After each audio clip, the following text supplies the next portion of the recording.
சங்கீதம் 26:1-12 வரைக்கும். கர்த்தாவே, என்னை நியாயம் விசாரியும். நான் உத்தமத்திலே நடக்கிறேன். நான் கர்த்தரை நம்பியிருக்கிறேன். ஆகையால் நான் தள்ளாடுவதில்லை. கர்த்தாவே, என்னை பரிசித்து என்னை சோதித்துப் பாரும். என் உள்ளத்திலே என் இதயத்தையும் புடமிட்டுப் பாரும்.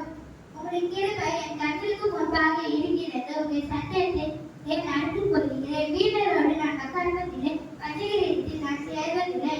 பொல்லாதவர்களின் கூட்டத்தை பகைக்கிறேன். துன்மார்க்கரோடே உட்காரேன். கர்த்தாவே, நான் துதியின் சத்தத்தை தொனிக்கப்பட்டு உம்முடைய அதிசயங்களை எல்லாம் விவரிப்பதற்காக குற்றமில்லாமலே என் கைகளை கழுவி உம்முடைய வீரத்தை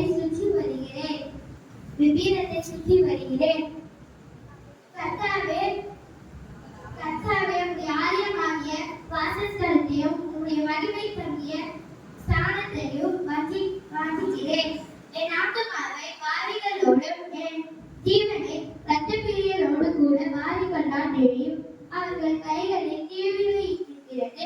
அவர்கள் வலது கை கருதான்களால் நிறைந்திருக்கிறது. நானோ என் உத்தமத்திலே நடப்பேன். என்னை மீட்டுக் கொண்டு என் மேல் பிரியமாயிரும். என் கால் செம்மையான இடத்திலே நிற்கிறது.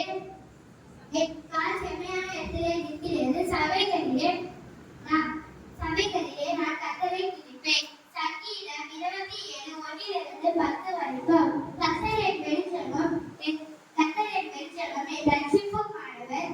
யாருக்கு பயப்படுவேன்? கர்த்தர் என் ஜீவனின் பலனானவர். யாருக்கு அஞ்சுவேன்? என் சத்துருக்களும் என் பகைஞருமாகிய பொல்லாதவர்கள் என்னை பட்சிக்க என்னை நெருங்குகையில் அவர்களை இடறி விழுந்தார்கள்.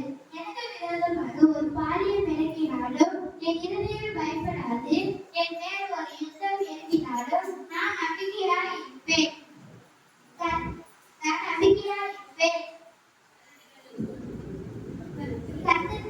கர்த்தரிடத்தில் ஒன்றை நான் கேட்டேன், அதையே நாடுவேன். அவருடைய மகிமையை பார்க்கும்படியாகவும் அவருடைய ஆலயத்தை ஆராய்ச்சி செய்யும்படியாகவும் என் ஜீவனுள்ள நாளெல்லாம் கர்த்தருடைய ஆலயத்தில் தங்கியிருப்பதை நாடுவேன். தீங்கு நாளில் அவர் தமது கூடாரத்திலே என்னை மறைத்து வைத்து தமது கூடார மறைவிலே ஒளித்து வைத்து கண்மலையின் மேல் உயர்த்துவார்.